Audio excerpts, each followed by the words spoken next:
Hi everybody, welcome to my channel. My name is Sandra and I talk about the home ministry as a Christian from a Ghanaian's perspective here in the USA.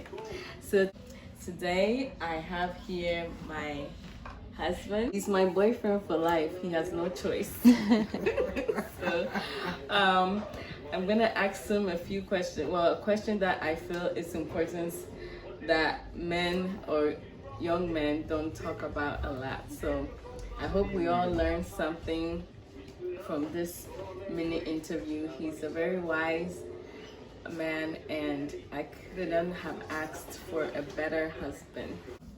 And we're gonna ask him some questions about getting ready for marriage. So here we go. Are you ready? Thank you very much. Hello, everybody, cherished viewers. All right. Yes, that is also my special somebody, my girlfriend for life, too. Well, she has no option than to live with me, so. Yeah. The question is, how does a man know when he's ready for marriage?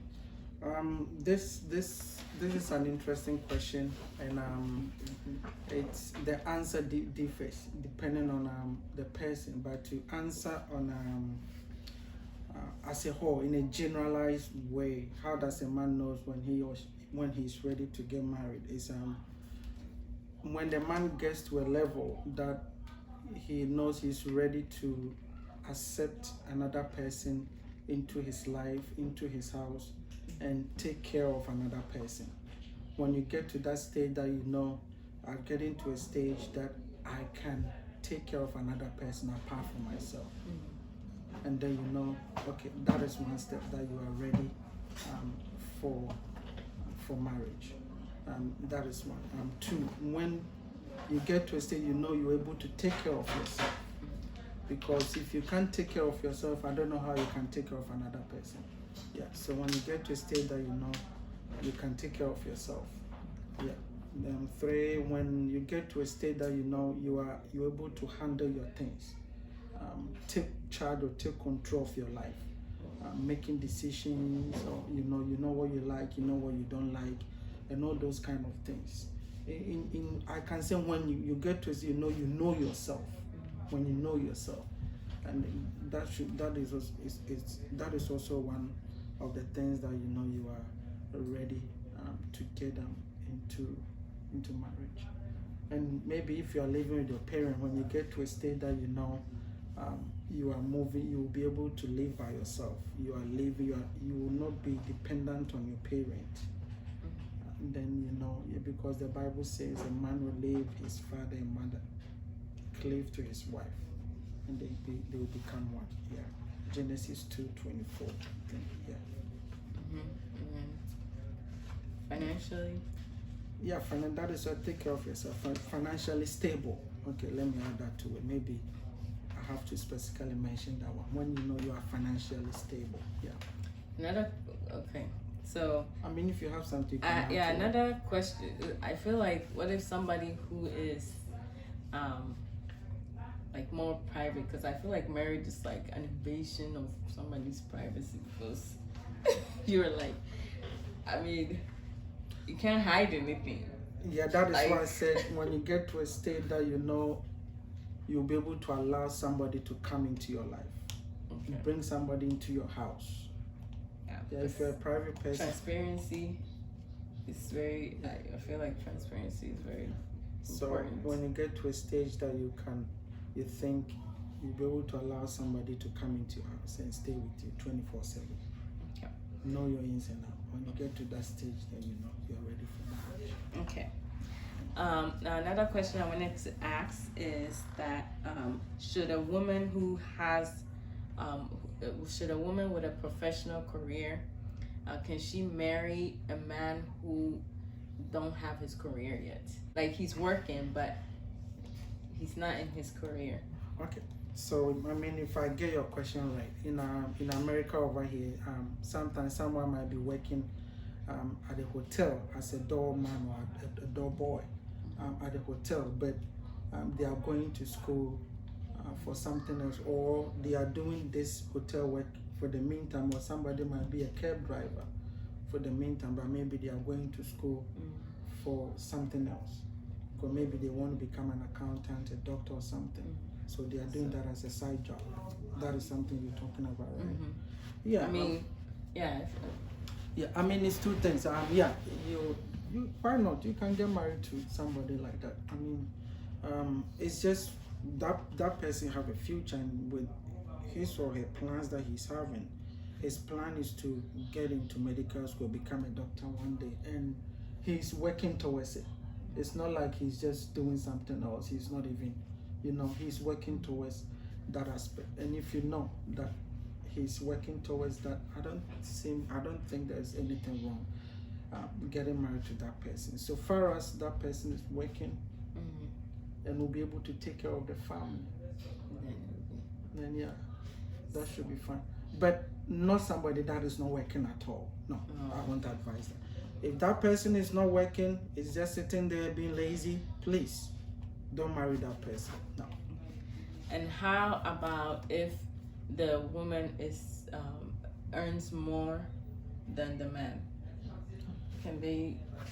Yeah, they see. I mean, they does can that still categorize him as ready?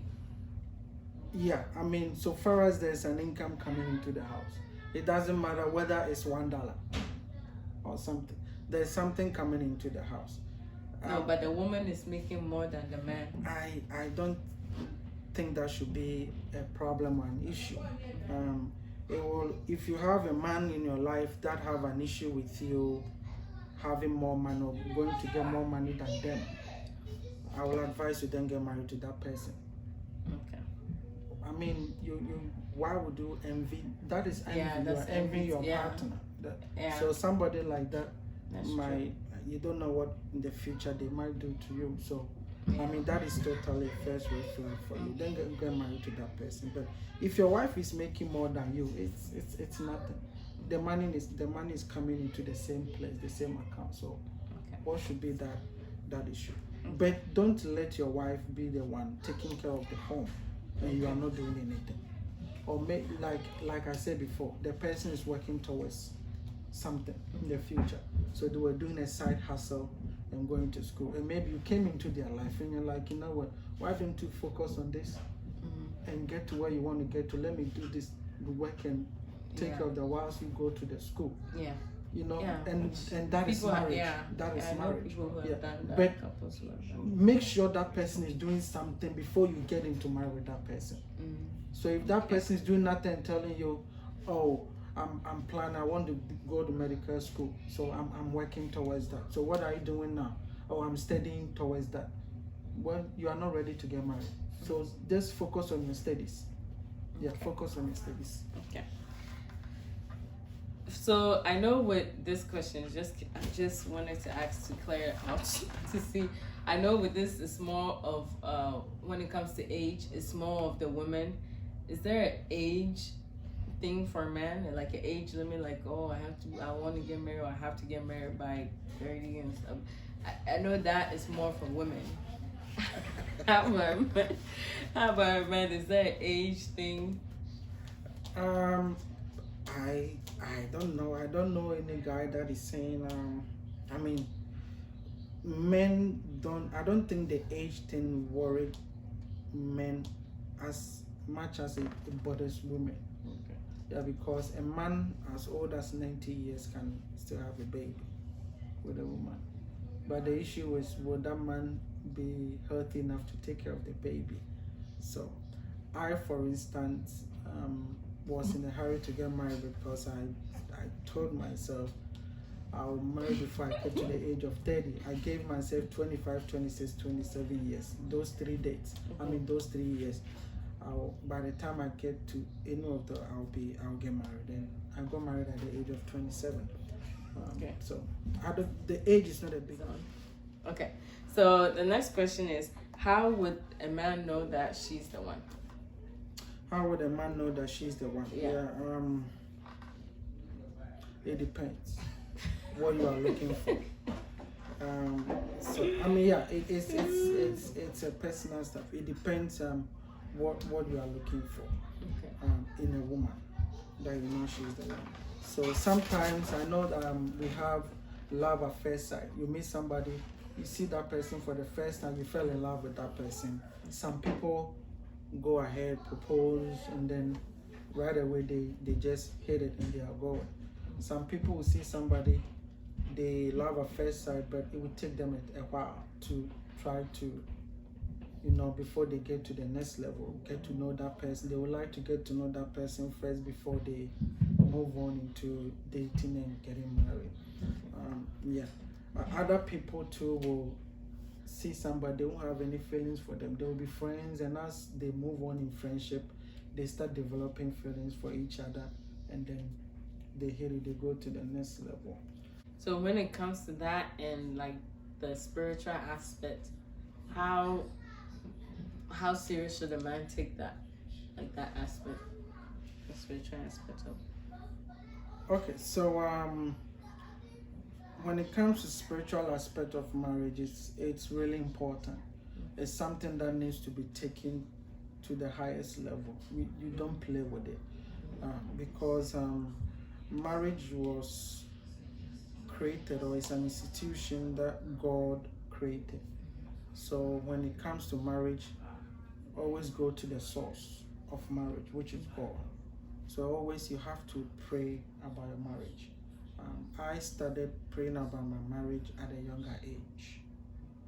So that is how important it should be. Because when you, trust me, when you get married to the wrong person, or when you get married to somebody that doesn't fit in your life, it will be hell for you the rest of your life. And I mean, if you are me, that believe as a Christian, that don't believe in divorce, even if that person commits adultery, there's a condition over there that says you can forgive and still live with that person. If you're a believer like me that doesn't believe in divorce, then you have to do a section on that one. The spiritual aspect seriously, and really pray about it, because prayer can do anything. When you go to the source of it, he's the one that created you, and he knows the one that will be able to live with you the rest of your life. He will definitely direct your path to the one that he has planned for you. Okay. So, what are some red flags? Red flags in marriage. Yeah, red flag before marriage. Before marriage. Yeah. Well, I think we already talk about one. If you're a lady and your guy is lazy, if you have a guy that is lazy, it should be a red flag for you. Mm-hmm. You see that this guy is really lazy. That should be a red flag. If you're a lady and then you see that the guy is kind of have those traits of abusive stuff, and how would you see it? Even in a relationship, you are not married yet, and then the guy is shouting at you, shutting you down, every little thing he shouts at you and shuts you down, and even to the point of insulting you, disrespecting you. It should be a red flag. You should know that, when we get married, because anytime when you get to the time of marriage that you are living in the same house with that person, now you come with your negative or your negatives, and then he will see more of you, and then become more annoying, and then that is where he also graduate to the next level and start abusing you and all those. So that should be a red flag for you. And if you see in a relationship, if you see a guy that doesn't actually pay attention to you, even in a relationship, they don't give you too much attention.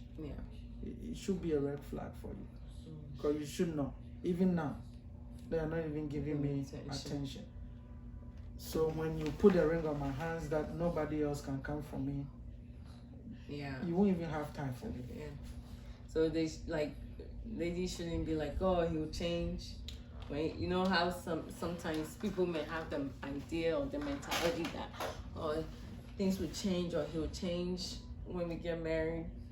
Because I feel like marriage is an eye opener if anything, it exposes you. So if you're thinking, oh, he'll change when we get married, he's not gonna yell at me when we get married, like, No, those are not some of the things that people change for.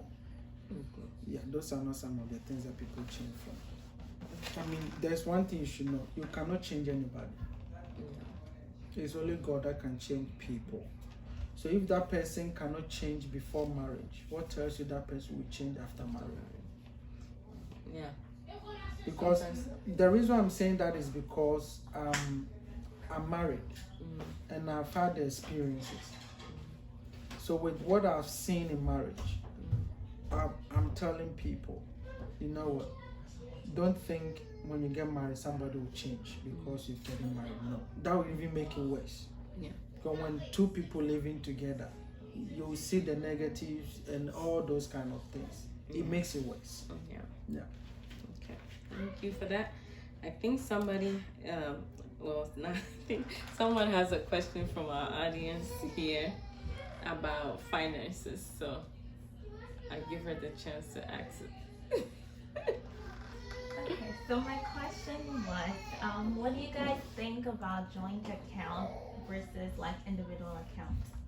So this is what I'm thinking. I'm thinking like it's okay to have your individual accounts, but also have a joint account where you can be taking like money from for like house, whatever you have to do. But people say it's not a good idea to have your individual account. So now my question is, what do you guys think about it? How has it worked for you? What is working for you guys now? Interesting.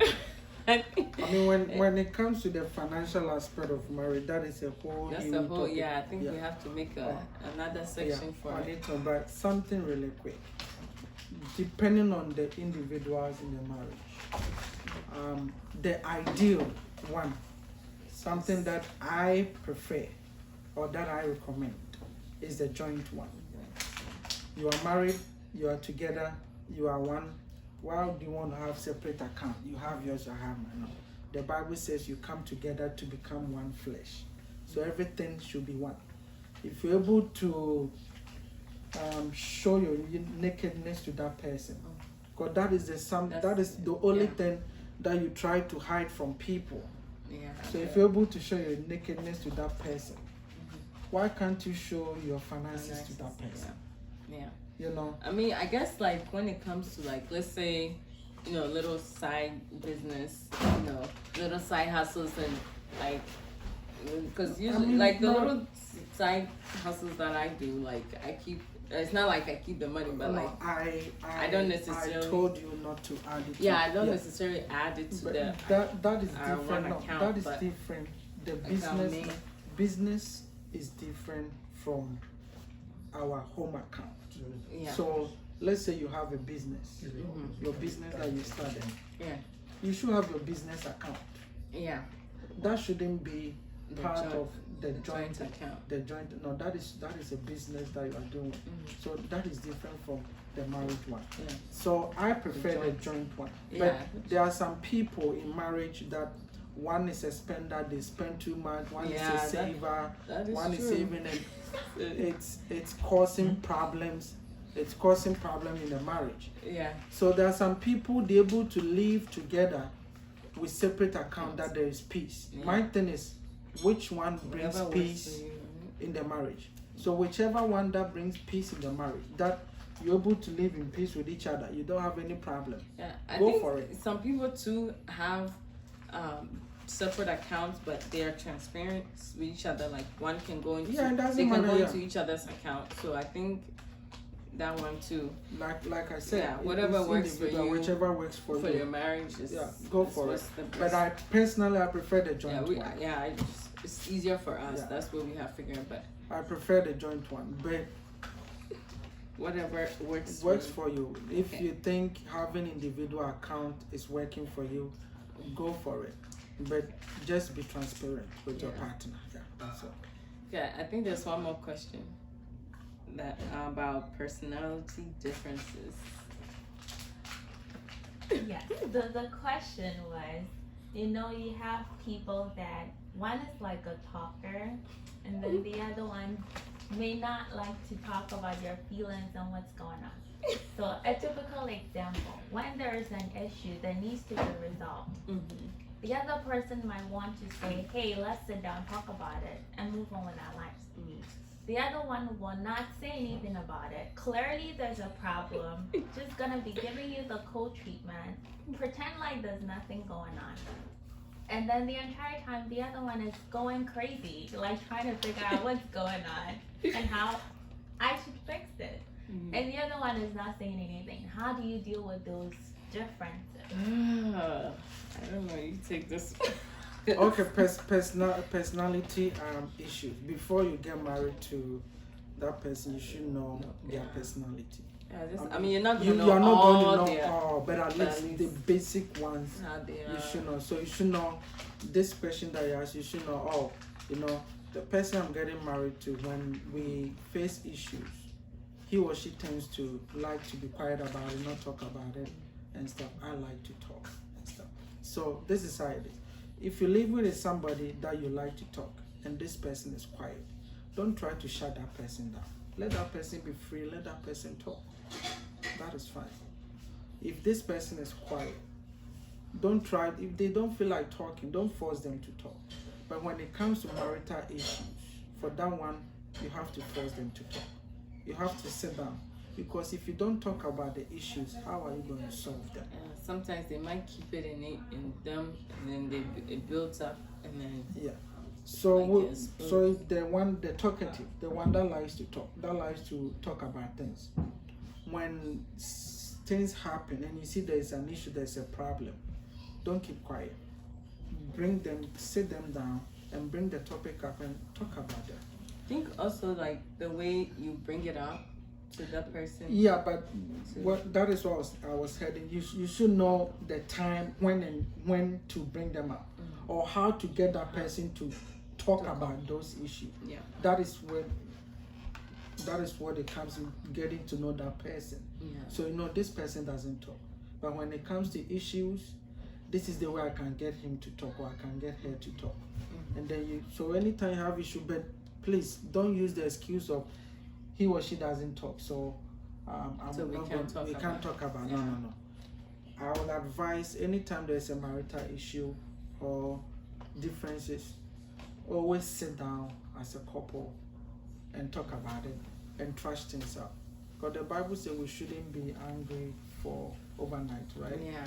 So if you I feel like women too, we are more emotional, and we want to deal with stuff and be done with. But men they're different, and sometimes too, just because they're not talking doesn't mean that things don't bother them.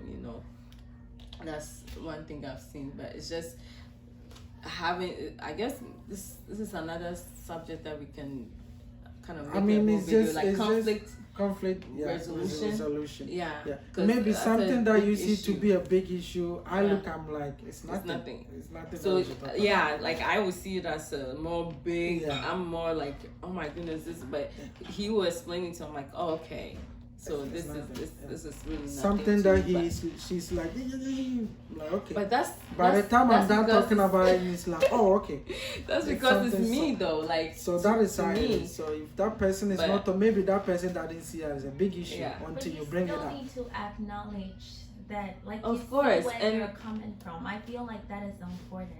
Yeah, and that's the thing. Okay, just because I see it as a big deal, just because you don't see it as a big deal, at least talk to me about it. I always like to talk about it, just to know that, okay, this is how he's seeing it. Then I feel better about it. Even if I'm seeing it to be more than it is, at least I know he understands where I'm, like, he has heard me, so just sit over there like it's so important, and then you sit there and then look at them, attention to it. Really? Yeah, then she talks and talks. And that is when I get a gist of what she's talking about. So I already know what I'm going to say. So I just and then when she talk 30 minutes. When she's done, she's satisfied. Sometimes just all you have to say is I'm sorry, and then that is it. Yeah. Yeah. Sometimes you just take I'm Yeah. sorry. Oh, I didn't know that is how you took it. I'm Yeah. sorry. Then And that then is it.